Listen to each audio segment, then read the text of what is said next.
Big Drive Energy Hump Day.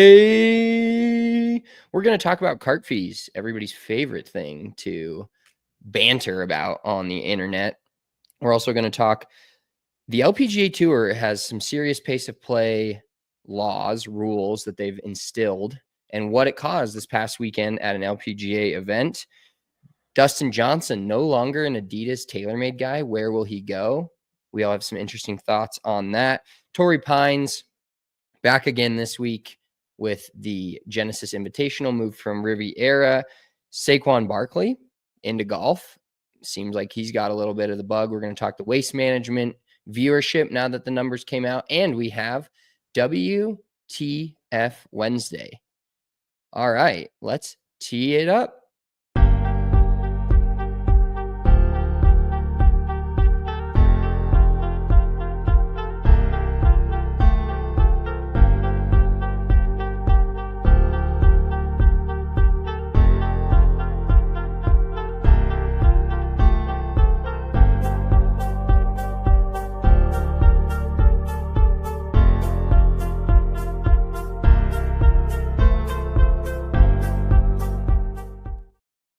Big Drive Energy Wednesday. Hump day.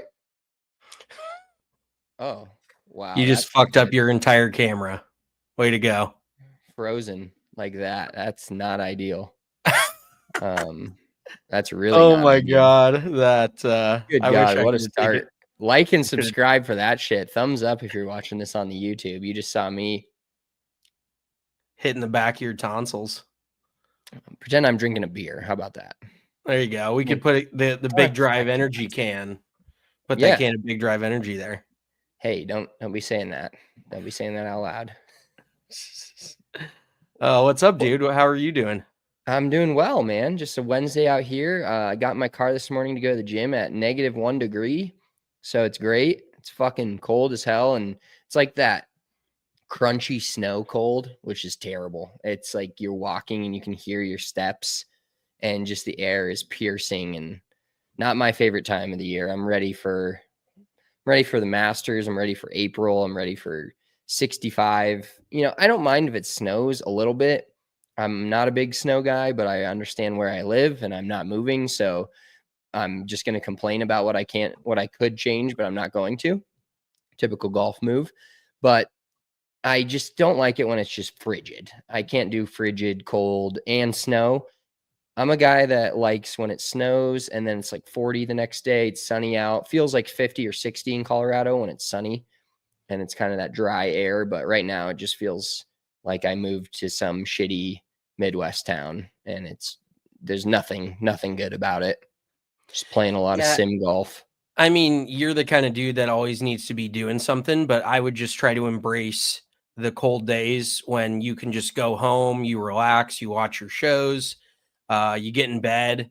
Honestly, there's nothing I enjoy more than knowing it's snowing outside when I get in bed. Like something about that just makes it feel cozier and like a little, even though it's not colder inside because it's snowing outside, it still makes me like want to hunker down a little bit. And I honestly kind of enjoy I know I'm a little bit of a sicko, but I enjoy some of these winter days, especially when we just have like hockey and basketball on.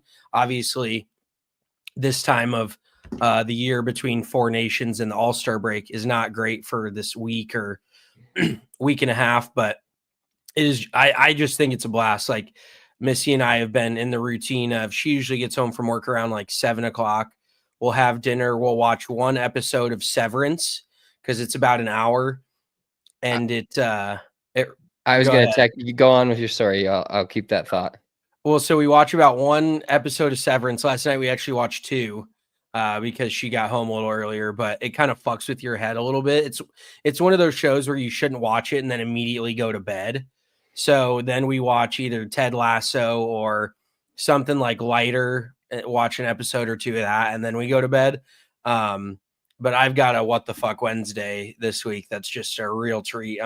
It's been snowing out here pretty well. I talked a lot of shit about New Jersey winters these last few years, saying they weren't shit, saying it never snows, it doesn't get cold.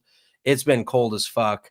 And let's just say when they get an inch of snow, the plows are out very loud in the middle of the night, and it is caused a bit of a ruckus in this apartment. So yeah, I mean, it is less than ideal for me, but yeah, I'm actually going to hit the simulator after this. I had a couple of lessons yesterday. I got a couple tomorrow. So the simulator truly is a lifesaver in the winter time. It kind of feels like you're walking into this little like golf haven where that's kind of how you feel when you show up to the golf course for a tee time. You get that excited feeling, and it's not quite the same, but it's good enough. It's kind of like kissing your sister. It gets you there. It's still a kiss, but it's not exactly what you're looking for.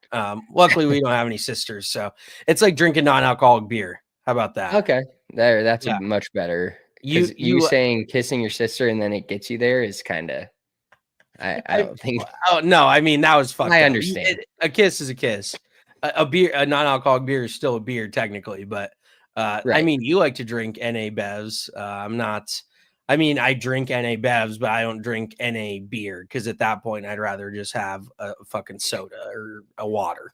Well, let me give you guys a little insight. If you're a drinker out there that likes to take days off of drinking, get NA beers because this is what they're the best for. Like, I'm not going to sit there and have 5 of them. Like, there's no point in that. But what it does for me is when I'm sitting at home or making dinner and I'm like ready to eat dinner and I'm excited about drinking and I don't want to drink that day, I have one NA beer and it kind of like resets me from wanting to drink. And then I have like, sometimes I don't even finish the whole thing. I have a quarter of it or a half of it and I get that beer taste. I feel like I'm drinking a beer and then I finish and drink anything else. But it's that one, because I'm trying to cut out the 1 to 2 drinks. It's just so worthless to me. If I'm not feeling something, I don't need to be, and I don't need to be feeling something every day. That's the thing is like, yes, maybe in a perfect world, that's great, vacation, whatever. But kind of, call back to your earlier scenario about snow and being inside and enjoying it. You don't have a kid. And I'm not trying to kid shame you, but I'm just saying, like, when I know I can't go outside with him, it's like you're in jail. It's jail. You're sitting there and you're going through the same fucking toys over and over. Or you're putting on this on the TV. You're stuck. When it's like 50 degrees outside, hey, let's go for a walk. Let's go to the park. Let's do this. This is not park weather. This is shit weather. And this is me sitting there trying to work or trying to do something. I mean, I can only build a block tower so many times. It wears on you. And do you have a response to that callback? Because I have another callback. No, I understand. I mean, honestly, like at least you have a kid because it can get a little boring in the winter time when there's not much to watch or whatever. So I guess on the other side of that coin, you always have something going at least. So he never stops, stops moving. He doesn't know what month it is, what time it is. He's either asleep or he's just running around man on fire. Yeah. But you were going to say something about Severance. Have you started watching it? Yes. So a couple questions here. How far along are you? First of all, let's start that. I think we're 6 episodes in. Okay. So we also watched 2 episodes last night. We were watching the program, that little documentary on the boarding school gone wrong scenario, which apparently Paris Hilton went to. But Kylie was like, I don't want to watch that tonight. Let's start a new show. And this next week and a half, as you alluded to with the All-Star break, the 4 Nations, like I'm going to watch those games, but overall I'm not going to be as dialed, and it's kind of showtime again. It's like the summer. It's like we're getting a little clip of summer other than the fact it's fucking 2 degrees. We're getting oh shit, there's no sports that I can take the TV over with. We got to watch shows, which I'm normally okay with if a show interests me. So we started Severance. First episode, like I get it. Second episode, I'm intrigued, but it's got to get better, right? It has to, because right now I'm like considering not watching the 3rd episode. I'm considering bailing on the whole thing. No, it's definitely I feel that. Missy, my girlfriend, is very much a finish something no matter how much you hate it kind of thing. So we're not, or I take that back. Got to be good for the bedroom. That is beneficial. The job is always finished no matter what. Anywho, didn't think that we were going there with that. But she will like watch the majority of a show, but then she like won't watch the last 2 episodes, where you either need to stop after 2 episodes or you just need to watch it all, because it gets more intriguing. But I can tell you it's nothing like earth shattering. And we're through 6 episodes and it just feels like such a slow burn that it's almost like the payoff of we've watched all of this. We have to see what happens. You know what I mean? Yeah. Well, I actually relate to her on the idea of I eventually watch the last 2 episodes, but when I get really into a show and I know it's about to be over, I like put off those last 2 episodes forever. Like You get Yellowstone, I sad. never wanted to watch the last 2 episodes. Ozark, same thing. Those couple of shows, I did not want to watch the last 2 episodes. So I respect that, but I have to at some point. You just don't want it to be over. Regarding Severance, the thing is, I'm not a smart person and I don't watch a ton of shows. So I don't have, you know, how you watch movies with people and they're just like, oh yeah, that person is going to end up killing that person. They have that like connection in their head. I don't have that. And so I look at my wife like middle of the 2nd episode yesterday. I'm like, do you feel like what's going to happen here? And all I can really say, and it'll be fun to go back on this in a couple weeks if I finished it or gotten through the show. It doesn't seem like there's like a plot. It's creepy, which I enjoy. It's very ominous. That does get me going a little bit in terms of being a show that I could watch over and over again. But like the idea of it's insane, you know, losing your whole memory when you go into work, like wish I could do that. But no, you don't. The concept of it's crazy. And it does intrigue me enough, and like the way it's produced, really good job. Like I enjoy the visuals, I enjoy the creepiness of it. That's kind of my shit for a show. But I don't know where it goes unless he somehow unsevers himself and breaks out of this mental thing and then can go into work and be his normal outside self. Like to me, there's no real end point for it. I'm not seeing the light at the end of the tunnel. I'm just seeing a bunch of episodes where it's like, holy shit, this is crazy that this happens every day. And then the guys in the office are funny and the chick is crazy and she seems kind of, you know, like she could be a wild card in the whole plot scenario. But overall, low key a rocket though. Just between us, you know, other than the people that are listening to this, I think Helly's pretty fucking hot. Like, I would agree. Her bangs are like terrible. They're like young boys. They're like 8-year-old boys bangs. Other than that, I'm like, damn, she's kind of a rocket, and she's also a complete psychopath. See, so this is kind of the show that you have to. It's similar to like a book that you read in school when you were little, where you could have just cliff notes it. Like you can only take 1 to 2 things from each episode where you actually walk away and you're like, okay, this has happened and this has happened. But then there's just a bunch of filler and a bunch of nuance and bullshit in the middle of it. So yes, I mean, I totally agree with what you're saying. We're just kind of at the point where it's like we're already here.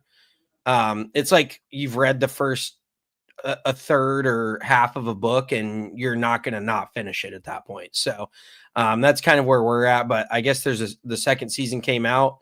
I almost feel like this could be like a 1-season show. Now, I don't know exactly what happens, obviously, at the end of the first season, but it very much feels like something big is going to happen. But it could also be one of those cuck shows that you get to like the end of the season and you're like, that's it. Like nothing really major happened. And you kind of were just getting strung along this entire time. So I don't know where it's going, but it's occupying our evenings. I got to tell you this, dude. So do you remember like a few months ago when Matthew McConaughey talked about his tuna recipe? Like that went viral all over the internet. No, I don't. I'm not as online as you are. Oh, bro, that is a joke. You are so online. You just are looking at different shit. I don't know what your For You page involves, but apparently it's not food recipes. What other kind of recipes would there be? But anywho, so he was like, yeah, I make this tuna. I think he was talking to Bert Kreischer. And he talks about like making this big batch of tuna. And he said he put wasabi in it. And I was like, holy shit, that sounds so fucking good. I love sushi. I love wasabi. I'm not a huge spice guy, but I like spice for taste. I'm very much a horseradish, wasabi spice guy, not like a hot sauce type of guy. But this was like 2 months ago. So I go out and buy all this shit. I buy like the wasabi paste. I buy tuna. I buy all this. And then I totally just forgot about it. And then yesterday I was like, what do we have that I can make? Like I am kind of running out of shit here. And I remember that I had a few cans of tuna and I bought the wasabi and all that. And you also squeeze lemon juice into it, which we never did. Like when growing up, when we would have tuna salad, we never did that. And I made this tuna salad. That was the best tuna I've ever made in my life. It had like obviously mayo, and it was the Whole Foods tuna with like the olive oil. So it wasn't like that gross ass fish juice that you get from your shitty Starkist tuna cans. So it was that tuna with some mayo and then some wasabi, some dill. Dill is huge.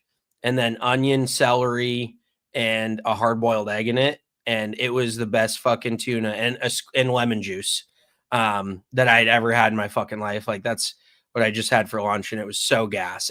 It's very much one of those cyclical things where I don't really think to eat tuna for lunch, and then I'm like, holy shit, that sounds so good right now. So that's where I'm at. You don't like tuna, really, do you?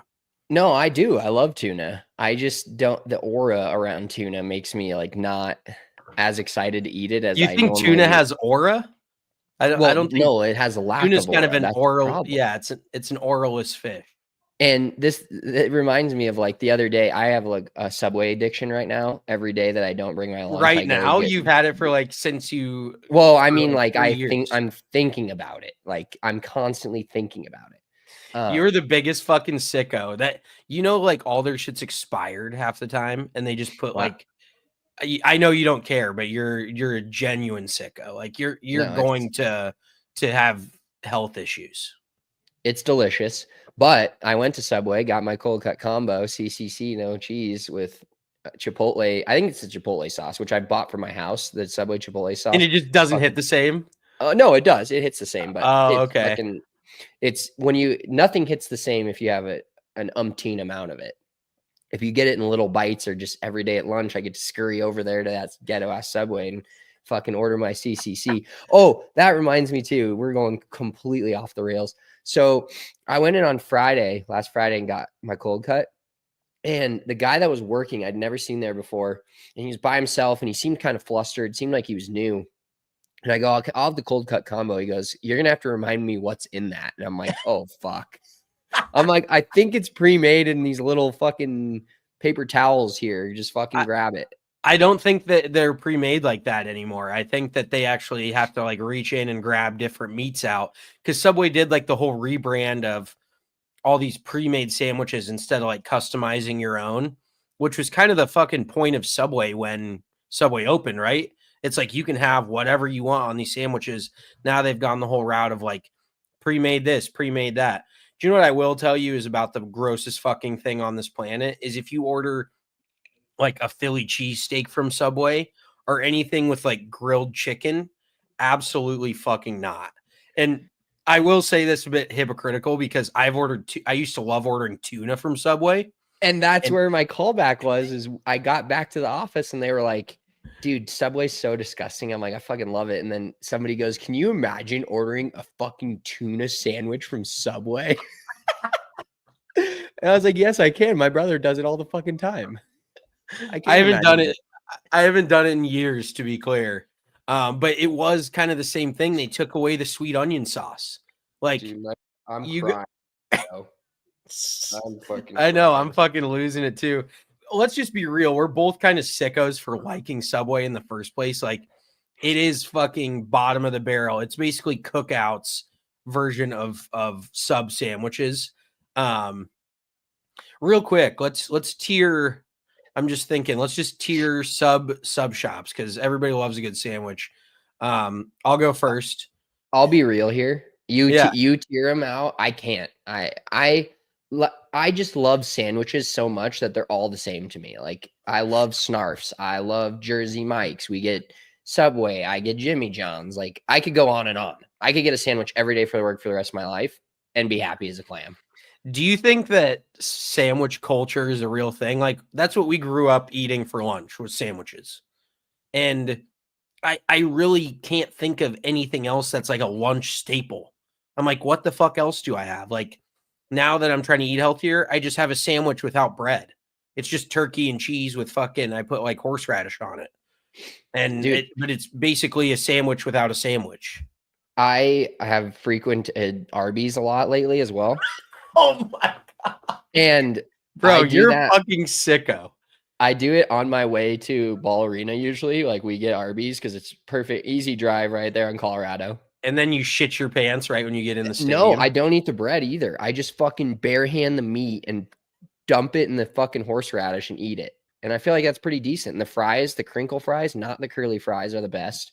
And This then I get a dude gets fucking up big and old goes Coke to the Zero. gym you get up to and go to the gym at 5 a.m. like 5 days a week, and then you eat fucking Subway and Arby's. You are like the Dude, duality eat of fresh. man. Subway's healthy, bro. It is not fucking healthy when all the vegetables are expired. Everything's expired. I'm like that ant in that commercial. Expired. But yeah, Subway is bottom tier. And then I would say Jersey Mike's is pretty top tier. I do love Jersey Mike's. Do you know what's another just disgusting thing that I think you and I both like that a lot? And maybe we mentioned it a few months back, but Panda Express, dude, like that is a guilty pleasure where I legitimately like could be an hour after a meal. If I drive by Panda Express, I definitely consider getting a bowl. Like I don't have to even be hungry to like want Panda. And then it just gives me the worst fucking stomach aches. There's nothing that's going to guarantee that I am heading straight to the toilet when I get home than Panda Express. But it's still like I can't quit it. And my girlfriend had it one time. She's only tried it once and it fucked up her stomach. She's like, never again. Like she thinks I'm genuinely a sicko every time I told her I eat Panda Express. Well, I'll eat Panda, but I am on closer to your girlfriend's side of the fence right now because the last time I had it got me so fucked up that I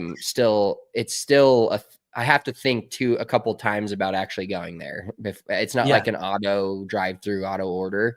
I'm like, do I really want to feel this way? And then I order it or I don't. But I've actually kind of had a little bit of a Panda hiatus. You kind of have to plan out your next 4 to 5 hours when you eat it. You can't be like going to the office. You can't be doing anything physical.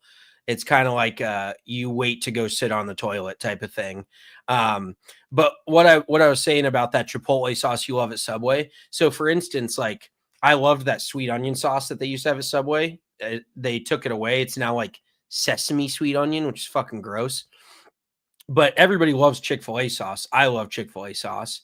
But I used to always get it when I would get to go to Chick-fil-A, and I still do. And then I bought one when I was still living in Colorado. I remember buying a big thing. I saw it at the store. I'm like, holy shit, this is real. I literally I don't even think I opened it. Like, it's just one of those things that you associate. And similar to like when you'd go over to your friend's house when you're a little kid and they'd give you like some sort of cereal you'd never had. And you're like, holy shit, this is great. And then you go home and we'd ask mom to buy it. And a lot of times she would, and then we just never fucking eat it. And she'd be like, why? And you're like, well, it just hits different at my friend's house. You know what I mean?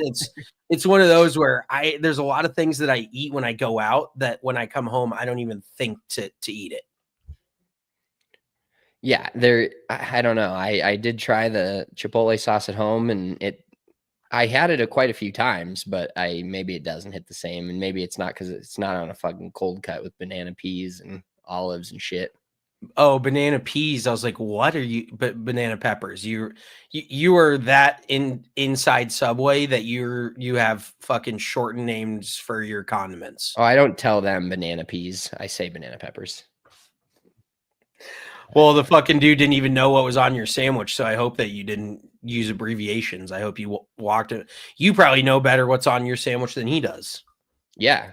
Although I know there's bologna on the cold cut, and I've gotten an immense amount of shit for eating Subway bologna, but I do not care. It's fucking that's another thing. Like, I like bologna, and I definitely look like a dude that would like bologna, like fat fuck. I think there's definitely a certain brand of person where you're like, yeah, that dude would eat bologna. And I've never been more wrecked by a single piece of food than that bologna sandwich that I ate in Buffalo. Like it had me it had me in some type of fucking pretzel where I had to get up and throw up in the middle of the night. I mean, I had like 6 like 20-ounce hot chocolates that day full of rum. So I'm probably blaming this bologna sandwich, and it's not even that. It's maybe what like set me over the edge, but it was probably the immense amount of liquids that I drank throughout the day. But yeah, bologna, I mean, that shit hits to me. Like I will eat Spam. And maybe we're just outing ourselves as gutter palates right now. And I actually eat pretty good shit pretty frequently. We go out and have nice dinners. I make good dinner here, but I can eat with like the gutter palates of the best of them. Yeah, I'm like a trash disposal for all. Yeah, food, you make me mostly. you make me look like I'm fucking David Goggins. The way the shit that you eat is the most out of pocket random shit. I swear you could eat a bag of gummy bears every single day, like for the rest of your life. Gummy sharks, gummy PGOs, fucking you name it. You're like addicted to gummies. Yeah, I am absolutely addicted to gummies. All right. This is the part of the podcast where we start talking about golf and golf topics. I was enjoying our sandwich talk. I was too. It was kind of an electric way to start the podcast because it went fucking completely off the rails, and we just talked about sandwiches for like 20 minutes. That's pretty impressive. It is, especially when all I'm thinking about is how quickly we can get this podcast over so I can go to Subway. All right, let's get into some golf topics. Starting with cart fees. Everybody's favorite thing, cart fees. So let's set the stage here. Because this is a thing our boy Will Young, PGA, on TikTok. You've probably seen him. Funny dude, awesome to hang out with. We went to Whistling Straits and played at Black Wolf Run with him. Great time. Awesome dude. But he's had this conversation multiple times, and every time it goes viral because people are up in arms about cart fees. So we're starting with here the tweet from My Golf Spy. And this is not an original tweet. This conversation has been rehashed, but we haven't talked about it a ton on the pod. So we're going to fucking bust it out, and we're going to give our takes, which are, I think, an interesting angle because not a lot of golf courses are coming out and defending themselves. So we'll be a little bit in the golf course defense. So the tweet from My Golf Spy: golfers shouldn't have to pay 2 separate cart fees if they share a cart. 2 greens fees, 1 cart fee could be split. And I think I might get my mind into a pretzel during this conversation, but I think that's correct. That's kind of how it is because you're paying a cart fee for half of the cart. And so it's, we always displayed fees as half of a cart fee. And people are up in arms about paying that they have to. So here's a couple of the replies. But how else will the courses screw us over? At typical fucking amateur golfer. They are split from the larger cart. This shit. They are split from the larger cart fee if you demand to take your own cart. Really? Okay, demanding to take your own cart is the fucking weakest shit ever. Fucking Bob West still pissed me off. He used COVID for 3 years after COVID to fucking act like he needed his own cart, and you couldn't fucking turn him down.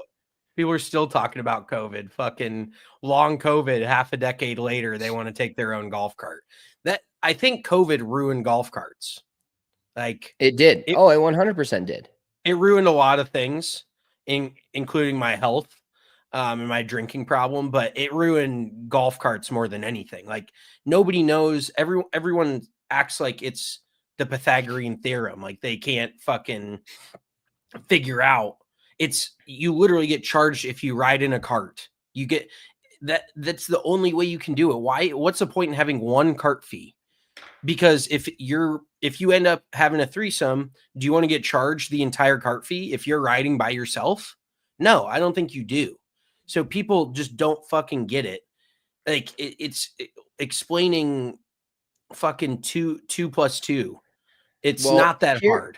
Here's where my mind gets in a pretzel on this, because we see this from the golf course worker side, the PGA Pro side, the whatever you want to call us, golf professional side, behind the counter, pro shop, wench. We've got a million names for it. But here's where my mind gets in a pretzel. So I'm on the side of the fence with the golf course that if somebody demands their own cart, they're paying the full cart fee as if two people were riding in it. To me, that's non-negotiable. You demand your own cart, you're paying for the full fucking fee of the cart. Yeah. Now, where the issue comes in for me is if somebody has a threesome, you're not going to charge the third person for the full cart. You only charge them for half a cart. So that's where I can't That's decide. where that's where it benefits the golfer. A mind fuck. Yeah, no, exactly. But yeah, like if you sign up for 3, and you don't pull we only have 3 when you show up at the counter, which by the way, you did recently when we were together. And you're just very nonchalant about it. I'm like, oh, you really you're going to do that? Because we used to hate when people do that. Hold on. I defend yourself. Defend myself. We had a group of 12 that turned into 11. That's a very different story than a group of 4 turning into 3. And it was a late afternoon tea time where, to me, that's different. To me, that's like, okay, 11 of the 12 people are here. If I was checking somebody in, we always had that rule, to try to let us know. People try to fuck you all the time. They know they only have 3. They book for 4. They show up. I was never hard enough to just charge them for that 4th person. I was too much of a pussy. But to me, if you're showing up with 11 of the 12, that isn't as egregious as showing up with 3 of the 4. 75% of the whole group versus 92%, 92 and a half, 91 and a half or something. But yeah, no, yes. I get what you're saying, but it was just very casual where you're like, oh yeah, we have 11 instead of 12. I'm like, because you're very much the pro shop stickler guy. I mean, going back to your bachelor party where you and I felt so bad about canceling those tee times that we had to have our buddy call because we were just too fucking hungover and we blamed COVID. Long COVID. It was early 2021. No, it was 2022. Yeah, early 22. Okay, so COVID kind of come and gone by then. But we still blame COVID for it. But yeah, I know that kind of fucked both of us up by doing that because that's just not the kind of people we are. But ultimately, I'm just going to say this. So hear me now. The half a cart fee is to benefit the golfer. If you want to get charged the $40 up front, and by the way, this course that I'm considering joining up here in New Jersey, $40 per person in a cart. I'm like, holy fuck, that is serious. You're charging $40 to ride in a cart for a round. Like, that is a lot. So I probably that alone will not join. It doesn't take a lot for me to get annoyed just on principle. I'm like, $40 cart fee, fuck that, I'm out. But it is to benefit the player. Because like you said, if you're riding one in a cart, you get stuck by yourself, you don't need to pay the whole cart fee. And then say it even is your buddy, why would they charge one cart fee to you? And then you got to chase down the $20 from your buddy that probably doesn't want to pay you and probably is checking in last so he doesn't have to pay the cart fee. Like that, it's just, there is only one cart fee. It's just split in 2. And if there's only one person riding, you only pay for half. If there's 2, you pay for the full fucking thing. But where people get messed up is they think the $20 they're paying. And by the way, do you remember when cart fees were like $10, $12? And now it's just like 20, 30, fucking 40. Like it outrageous. Simply fucking mad. But and I just kind of forgot what I was saying because I remembered our cart fees used to be like $12. And then all of a sudden they're 20. Now they're probably 30, fucking whatever. But why would you charge one person the whole cart fee up front and then have to chase down your buddy to pay for the other half? It just doesn't make much sense. But the public is fucked up because they think the $20 is the entire cart. It's like, no, the entire cart fee is $40. So when you would put it, I remember distinctly, when you would check someone in, you would be like, are you riding? And they're like, yes, I'll grab the cart. And you'd be like, okay, half a cart. You would say that. and they'll be like, well, I get the full cart. And it's like, well, you're paying half the cart fee. So the full cart fee, I think it would almost be easier if the course listed the entire cart fee and then just charged you half. You know what I mean? As opposed to listing $20 cart fee and then it's like, oh, that's $20 a man. I don't know. I really don't know what the solution is, but people just need to, and people are so non-flexible too. Like if you have a fourth person in your group, maybe that is the way. My brain's kind of in a blender at this point as well. But if you have like 3 in your group and you have a random fourth show up, and you don't want them to ride with you, you could be like, okay, well, you can pay $40 for the entire cart fee, or you can pay 20 and you can let the guy ride with you and pay 20. And that's where I think people would be more open to letting somebody ride with them. Like, unless you have a foursome, you just got to put up with, you could have the coolest single ever that you could make buddies with. You could be golf friends with for 30 years, or you could meet the fucking weirdest dude ever.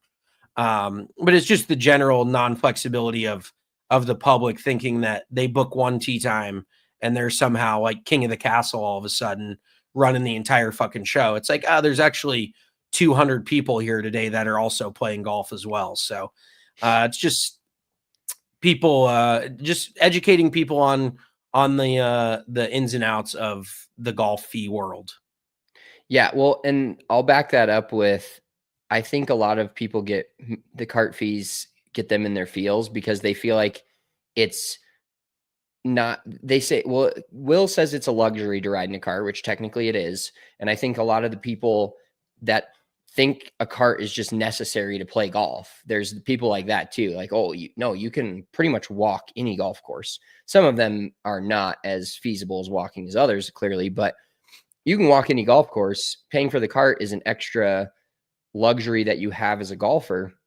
But I think where people get really mad is the fact that they are paying this cart fee and then they think that it's just free money for the course. Like that was one of the comments. How else can the courses screw us over? Do you have any idea when our last year at unnamed golf course that we used to work at, we're not giving them any pub, every day I would go out to the fucking cart lot and see 4 or 5 carts that needed a new tire or needed a steering fix because some fucking kids think they can just be fucking heroes and go on Dude Perfect and fucking flip their cart. Like, I'm serious. And, I saw the exact same shit. Yeah, I'm going out and I'm like, oh, hey, and then you got to call the fucking maintenance crew and be like, hey guys, we got to order fucking 10 more tires from the tire shop. Then it takes the maintenance guys, oh, they can't fix the tractor that's mowing the grass on the rough on 5. They have to go fix this cart because we're running out of carts today because between long COVID and people being butthurt, they're trying to all take their own fucking carts. And it just turns into a clusterfuck.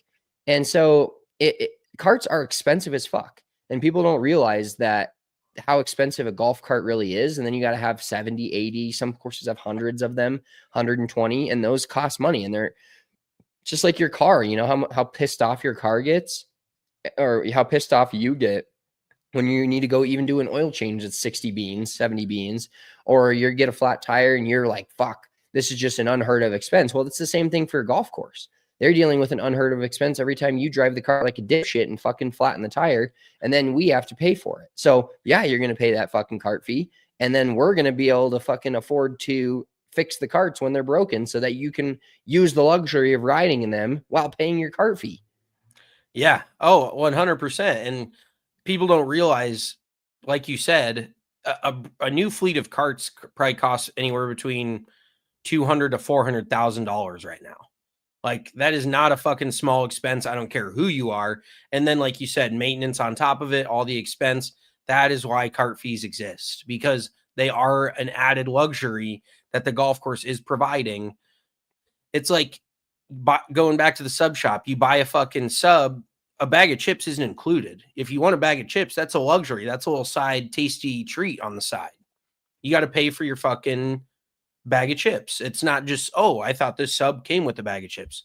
Well, does it fucking say it does? Because otherwise it doesn't. Then I guess golf courses could start selling combos where if you do a cart or a green fee, a cart, and a bucket of balls, they take like $5 off or whatever, just to make it all one price. so people will maybe wrap their head around it a little easier. But I was just thinking about this, and then we can move on because we've just spent 15 minutes now talking about this. Is there anything that will irrationally make your blood boil more than seeing 4 golf carts in one group? Oh, it sets me off. It fucking, even just being a bystander, being a patron on the golf course. I'm like, who the fuck is that group? Is the president playing? I didn't realize the president was out here today. Like, having more than 2 golf carts in a group, unless there's obviously spectators, like you're a high school tournament or whatever, and they paid to have a cart, then sure. But if you have 4 players playing in 4 carts, like, I still have PTSD over trying to run our cart situation during COVID. We were perpetually out of golf carts, and we rented more golf carts, and we were still out of golf carts every day. I remember one of our first like TikToks that popped was when we just fucking panned to the parking lot in the back, and there's just not a single golf cart to be had in the entire lot. So yeah, just shit like that. People just be more courteous, understand that golf courses, don't get me wrong, there is some golf courses that are trying to fuck you. There's definitely those, but there's a lot of golf courses that are trying their best to keep up with maintenance.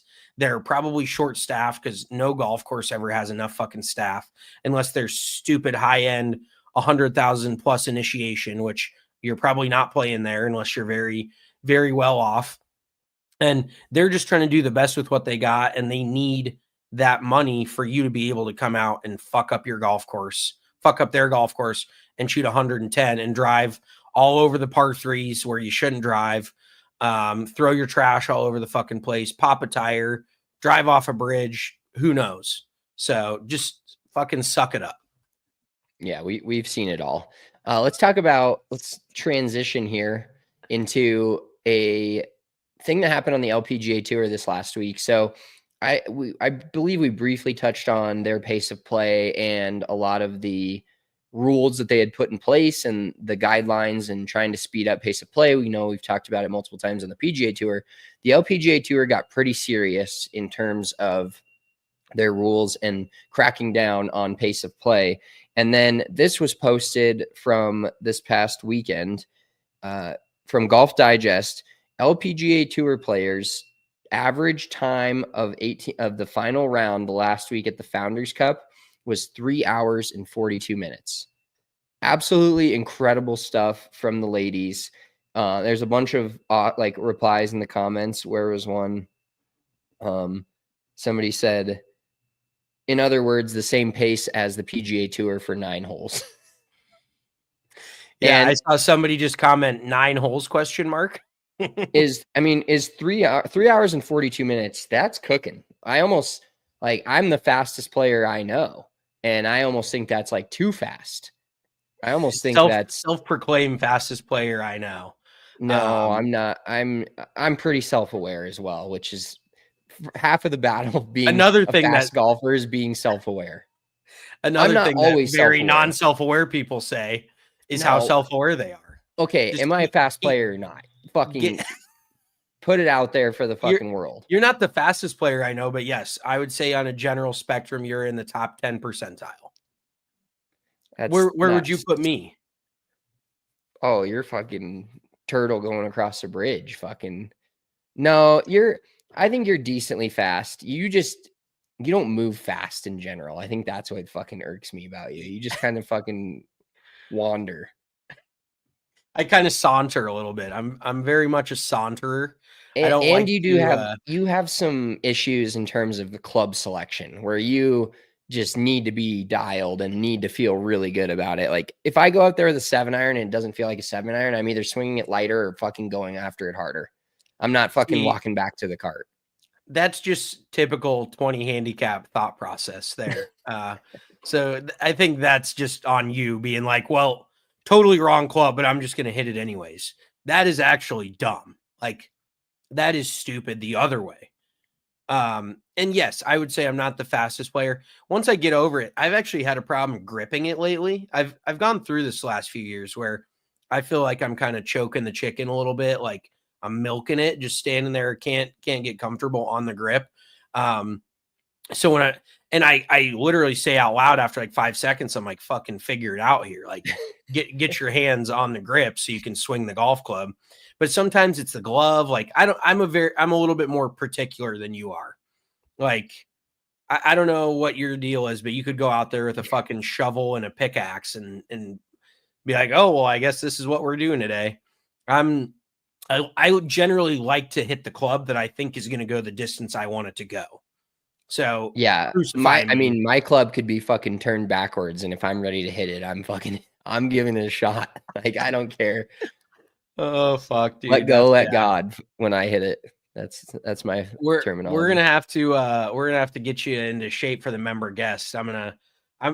This is gonna be another situation where I'm gonna be caddying for you and then also trying to play my own game and keep this ship afloat while you're over there spiking clubs, fucking no idea what to do. You're gonna have to pay me a caddy fee when it's all said and done by the end of this member guest if we win, which we might fuck around win the whole thing. We didn't talk about that on the pod. So we are in the member guest. Shout out to Inverness, my boys, my boy Tommy. I've been a little bit of an annoying fucking email, which I'm self-aware in that case because I know I'm being annoying and I'm like really trying not to be, but I'm just trying to figure out if we're in this. But we are going to be in the Cottonwood Inverness member guest in 2025. Little 3 to 4 days in July. Mitchell and I just fucking playing as zeros. Good for you, not good for me. But it's gonna be a blast. It'll even out in the wash. I'm excited to be on the fun side of the counter for one of these weekends instead of the fucking dick side. 100%. Like I can't wait to call up your wife and be like, hey, we need a ride. We're shit faced. Oh yeah, that's not gonna go over well. Well, Missy will also be there, so we'll have a 50-50 chance that somebody can come pick us up afterwards. Yeah. Maybe we just talk about a savage move would just be to show up in Ubers. Let's just Uber there, Uber back. Don't even drive to your own fucking member guest. Or we drive there day one, leave the car, Uber back the morning, and then maybe we dial it in enough and kind of fucking figure it out and we drive back home after the second day. But anywho, yes, I am very excited. I think we're going to have a blast. Just like you said, the feeling of there's nothing more fun to me than a 2-man event because it's not all on you. It's not an individual stroke play. Like you can, even though it is kind of on you, like I could totally carry us. But it doesn't, it's the illusion. Oh, don't give me that look. It's the illusion of it's not all on me. Like my partner still could do something, but let's be real. That's how we played fucking two-man tournaments our entire golf careers, our very young golf careers. Like I'm the steady the ship guy. You're very much the wild card, and you have come through in the clutch a handful of times. So I got to give you credit there, but on a hole in, hole out basis, I'm not looking at you to just make it a standard par. I'm not like, oh, he's going to hit it in the middle of the fairway, hit it in the middle of the green and 2-putt. Like you're fucking down in the creek. You're punching sideways. You're like Jordan. You're watching Jordan Spieth play golf without the talent. Oh yeah. Thank you. That's awesome. Talking about, speaking about talent, very talented golfer. Speaking of talent, very talented golfer, maybe one of the most talented that we've ever seen. And you've said this on the podcast before.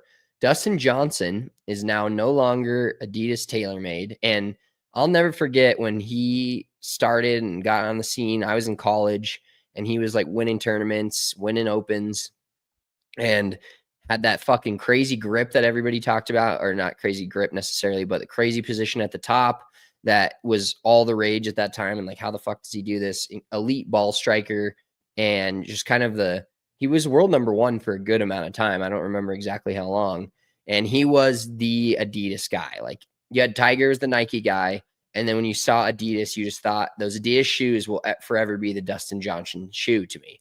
Well, he's no longer with Adidas or TaylorMade. So where do you think he goes? What company fits Dustin Johnson's MO the best? Because to me, it's Travis Matthew. If he like clothing wise, if he went Travis Matthew, he always wears like black. He's not a big color guy. He's pretty not lame, but vanilla, if you will, in the color scheme scenario. So I think Travis Matthew would fit in, but golf club wise, I don't even know. What's your guess?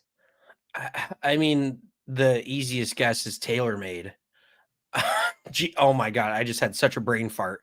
I was thinking about short-circuited. Yes, I did. I 100% short-circuited. I was thinking about, like, when you were talking about how Dustin Johnson is the Adidas guy.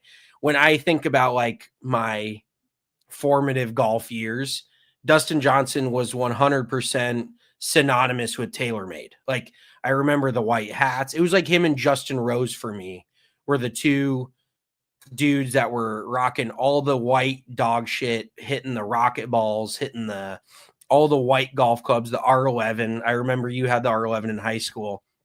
But R11 was electric. My best driving round of my life. Back 9 SB Ranch. Fucking R11 piped it down the center every time. I was with Logan, I'm pretty sure. I still remember it to this day, how good of a driving day that was. I remember you slicing that thing off the face of the planet, but I don't think that's necessarily the driver's fault. I don't know why that's kind of just like dialed into my brain, but there was a period of time I remember you hitting a high draw, and I'm like, who the fuck is this kid? Like, I did not think that was something you were capable of. But yes, back to DJ. I think Callaway is probably the most obvious pick because it's the biggest. He doesn't strike me as a Titleist guy. He's definitely a little bit more out there than that. And I don't know, maybe Cleveland Shrixon, maybe a Shrixon guy. I could see that happening. But yeah, clothing wise, I don't know what direction he's going to go in. Have you seen the LIV guys partnering with like these crazy high end companies to make, like, I think the Cleeks just put out like a fucking duffel bag that's like $4,000, $4,800 duffel bag. Who is buying that? Once again, maybe are they on the Malbin website? Is all of that do they sell that? Like, if you bought this, you should buy this. If you bought the $300 things for you, things to buy, or like an Amazon recommendation. Suggestions. Yeah. Suggestions at the bottom. You bought this $500 quarter zip. Why don't you buy this $5,000 fucking leather bag with a LIV team name on it that's probably not going to exist in 5 years? Like, by the way, real quick, I didn't realize this is a thing, and we probably won't talk about it. So while I'm thinking about it, you know that these LIV contracts like expire. Like, they have guys that they signed to like 4-year deals, and they're like up after this year. And I think it was Bryce. I think it was Bryson, and I think it's one other.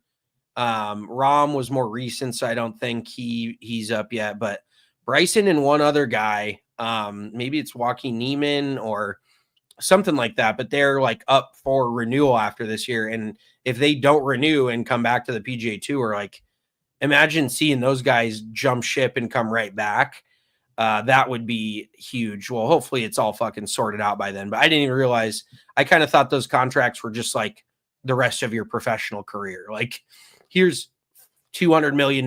You're never playing anywhere else type of thing. Yeah. But anywho, yeah, back to Dustin Johnson. Maybe he's the one whose contract is up. But I really don't think Dustin Johnson is going to play much more than 2 to 3 more years. Like, he just does not seem interested at all. You're not going to see him on the senior tour. He's not going to be Richard Blanding it out there, fucking trying to win a US Senior Open. No, I mean, he's got plenty of money. His family has plenty of money. He does not. I never have thought of Dustin Johnson and Grinder in the same sentence before. I don't think he's going to be out at a fucking Monday qualifier for a Champions Tour event. He just doesn't strike me as that kind of guy. So I don't think it really matters what clubs he fucking plays. The dude is an all-time ball striker, but apparently he's just doesn't give a shit, or he's playing golf with his head up his ass, because he has not had like one single good finish on LIV, I don't think. No, he won the one event. He won one event. Okay, he won one event, but whatever. That's still not great. He's not much of a grinder guy. He's more of a Tinder guy. Oh, good one. Yeah, Bumble guy. Bumble BFF. What? Is that what you've been on, trying to make new friends? No new friends. I'm cutting people out. Oh my God. Making that circle smaller. Yeah, I'm fucking tightening my circle in more ways than one. You All right. you act like 30's old. Like, we're gonna It look feels back it. on this The oldest I've ever been. Today's the oldest I've ever been, dude. today is the oldest you've ever been and the youngest you will ever be. So how about that? Fucking put that in your pipe and smoke it. All right. Before we get into talking about Torrey Pines and giving you our red hot picks for this week, red hot picks for the PGA Tour, viewership numbers came in for the Waste Management, over 2.9 million Sunday morning. Great timing from, they're smart enough to get that shit done before the Super Bowl, but I think people are hanging out. They're wanting to watch something, that's a day where there's not a lot of plans if you're a sports fan at all. I told a guy, the Lyft driver I was riding home from work with the other day, that I was like, work for a sports media company. And I was like, I'm obviously an NFL fan. He goes, that sounds like my hell. And I was like, oh, okay, well, it's clearly where he's not a big sports fan. He's like, I can't wait for the Super Bowl because I can go do whatever the fuck I want to. And I was like, oh yeah, I guess you're right. Anyways, Waste Management got that shit done before the Super Bowl. Even though it was a pretty lame final round, I think Spieth's numbers helped a little bit being up there and making some charges. Of course, Scotty, we talked about, made a charge. I think those helped the numbers a little bit. But overall, just a great day for watching sports. There's not much on. A lot of the other leagues only had like 2 or 3 games before. So 2.9 mil for their final round of the Waste Management without a guy like Rory or Scotty winning it, I think is pretty good numbers for the PGA Tour. Now they've had stacked back-to-back weeks, and then this week upcoming is a signature event. Once again, it's at Torrey Pines, so 2 tournaments in the same place in less than a month. But I think overall they're tracking pretty well. Yeah, I mean, I definitely think it was benefited by not really having much NFL. My God, not having any NFL besides the Super Bowl, but having like no real NBA or NHL. We did have a little NHL that afternoon, but it was more just like there was literally nothing but golf on before the Super Bowl. So what else are you gonna watch? I think they got some.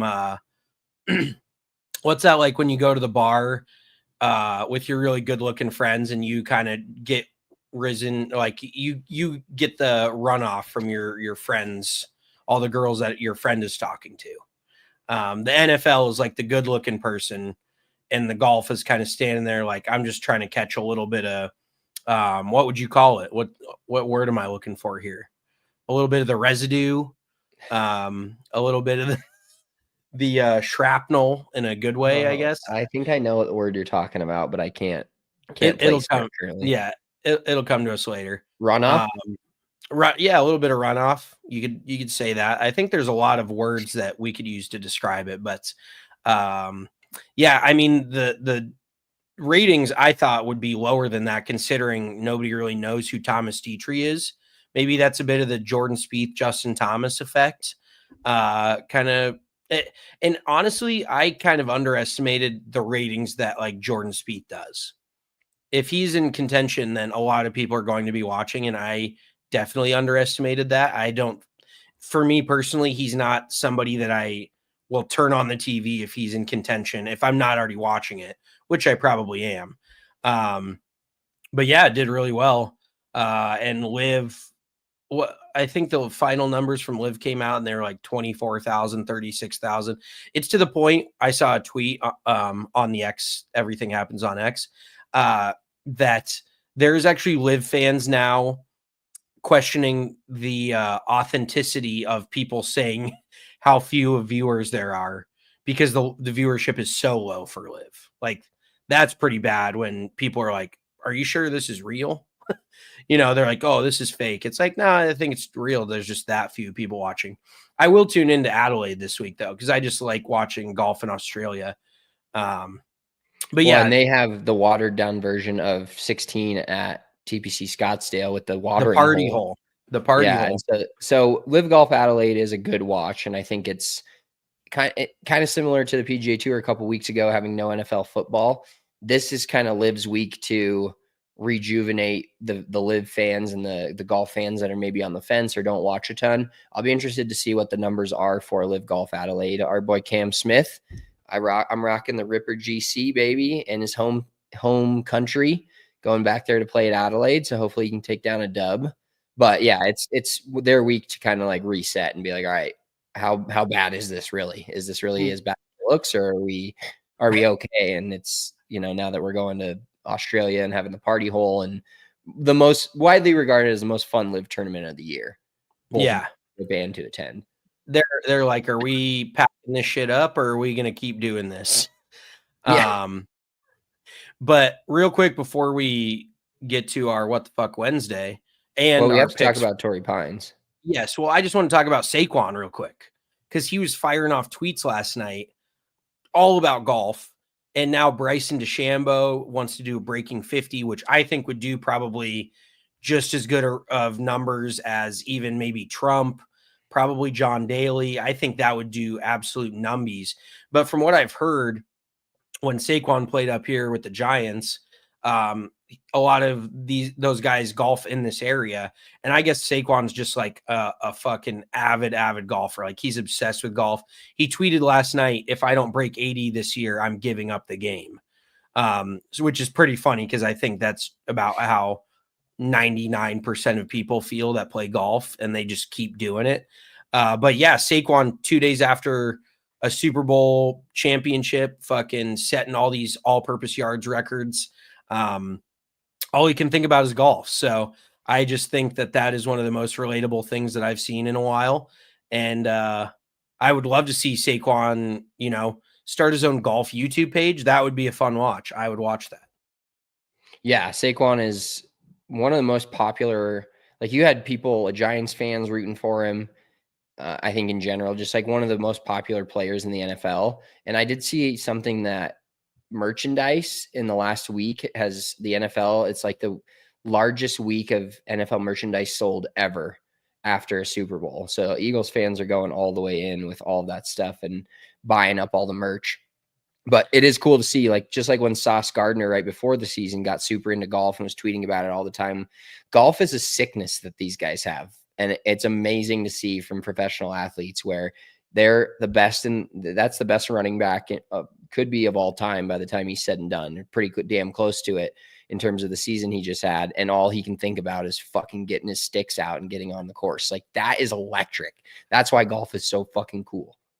I think I just thought of a new tagline for the game of golf in general. It's your favorite athlete's favorite sport to play in the off season.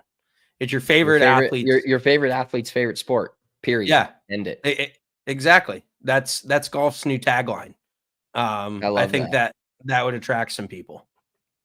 All right, let's talk a little bit about Torrey Pines. Of course, we previewed the Farmers Insurance Open. Going to look a little different this week. Not a lot of withdrawals, hopefully happening, but it is a signature event coming up here. And I did a little research on, so Torrey Pines has hosted two events, two different times in the span of a year. The last time a PGA Tour player won two events at the same place in a calendar year was Tiger Woods in 2008. He won at Torrey Pines for the U.S. Open, and he won the Buick Invitational back then in 2008 at Torrey Pines as well. I don't foresee Harris English going back-to-back at this one with the amount of names that are in there. Rory McIlroy is playing some great golf. Of course, Scotty will be there. You've got a lot of good players, so do you think that they changed? Like if you're on Twitter, the Everything app, Ben Silverman and his Max Fly ball. I thought it was Ben Griffin. Sorry. Ben Griffin and his Max Fly ball throwing it into the rough and how deep the rough was. I don't know. Is that significantly different? I wasn't paying that close of attention. That's normally like a US Open bit. But now it's happening everywhere, and the rough seems insane this week at Torrey Pines. So is it like that? Are they U.S. opening this shit? Their fucking chance at glory?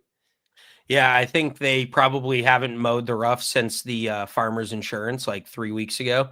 They're just letting that shit pop. And it was pretty funny because Ben Griffin tweeted that video, and Monday Q Info replied and goes, great product placement, because he held the Max Fly ball up.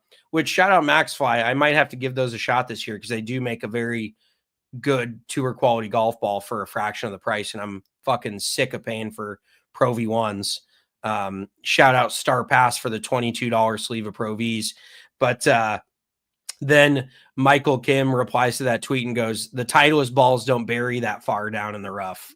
So that was kind of a good little reply back. But yeah, it looks like Torrey Pines is in US Open style shape.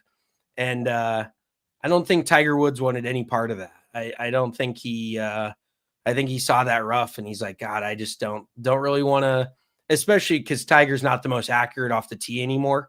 I don't think he's gonna do well at a place with very thick rough and where you need a lot of club head speed. So but it's going to be a great event. I mean, Torrey's a great spot. I just really wish it was at Riviera, but what are you going to do?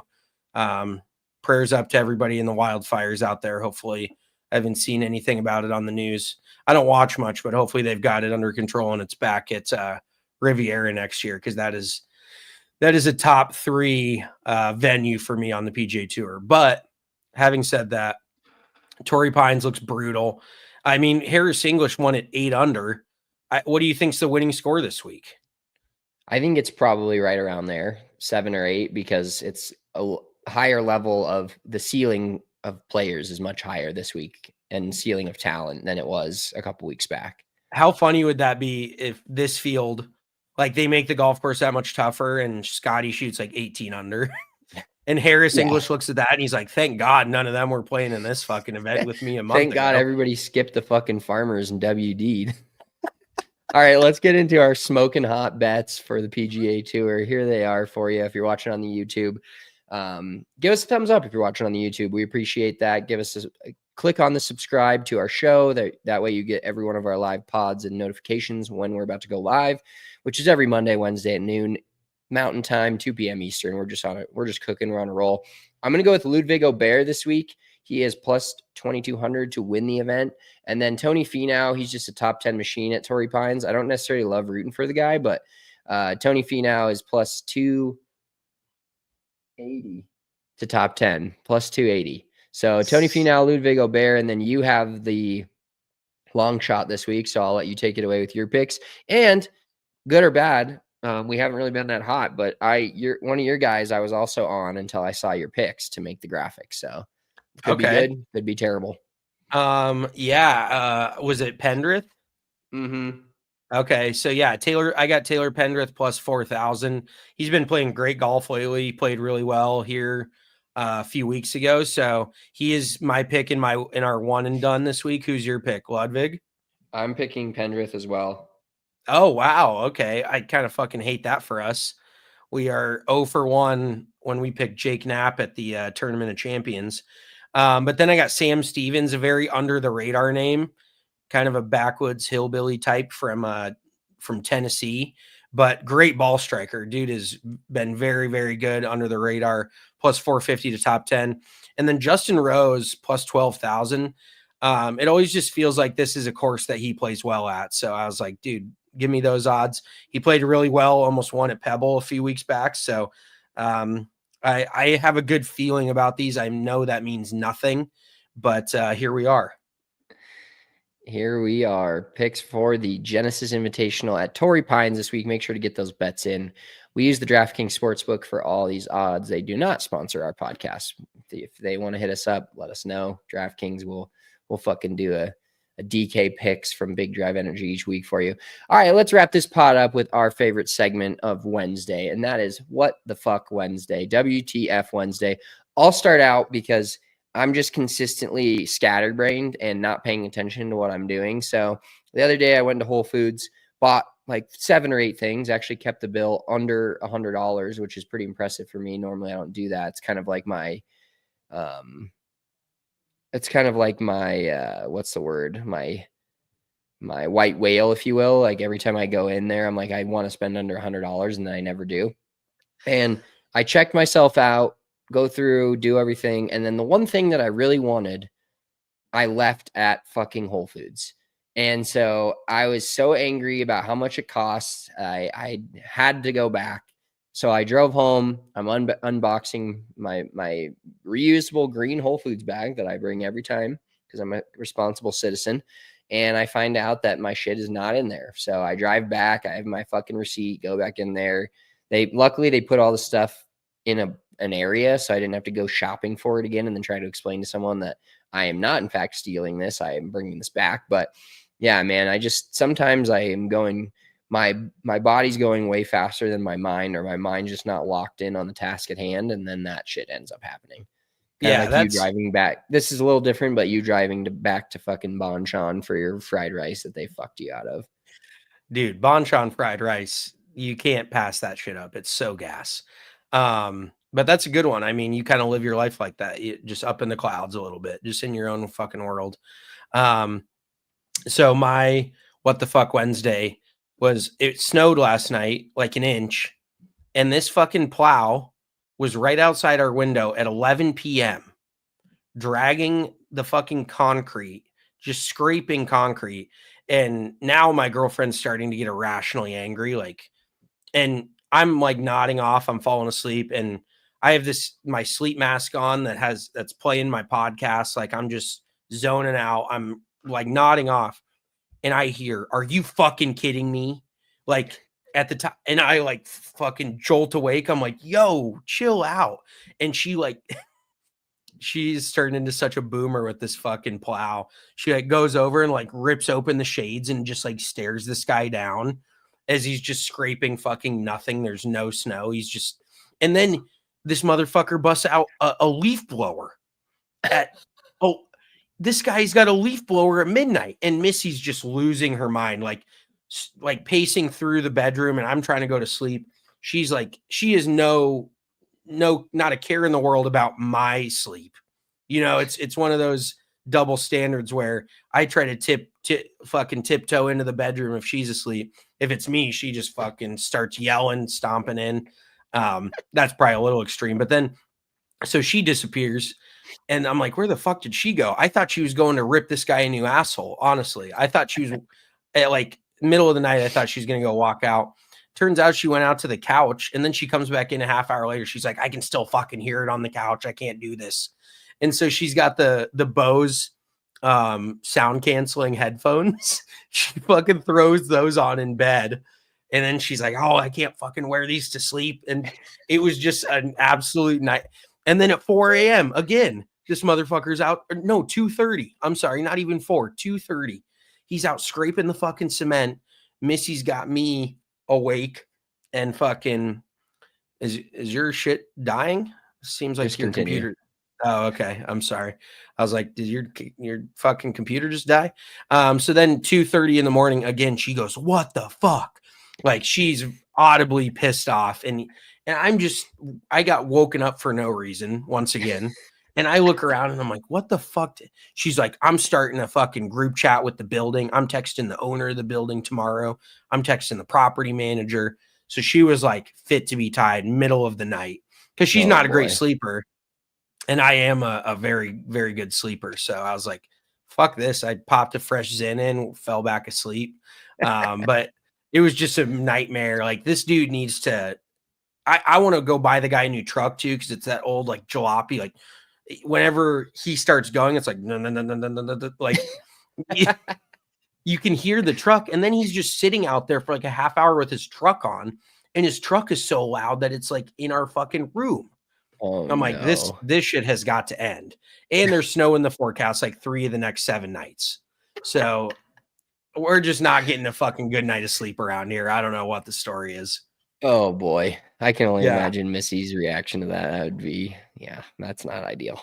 I'm like, trying to sleep over here, but okay, fine. Okay, we'll both be awake then. She's fucking got the shades ripped open, screaming out the window at this fucking guy. I'm like, oh my God, this is my fresh hell. That's amazing. Well, that wraps it up for us on this week's Big Drive Energy. We appreciate you all tuning in. Once again, if you're listening to us wherever you get your podcast, give us a thumbs up, subscribe to our show on the YouTube, hit us with that thumbs up. That helps our podcast a ton. We appreciate you guys tuning in. Enjoy your weekend. Enjoy, fireworks show. Enjoy your weekend. Enjoy the Genesis Invitational. Unfortunately, no Tiger, but still some star power in the field. LIV Golf Adelaide. Maybe tune into that, see what it's all about. We will talk to you guys on Monday with a recap of the entire weekend. We're getting closer to major season, closer to golf season. Hopefully it's warming up, playing some more golf. Looking forward to it. We will talk to you guys on Monday. Peace.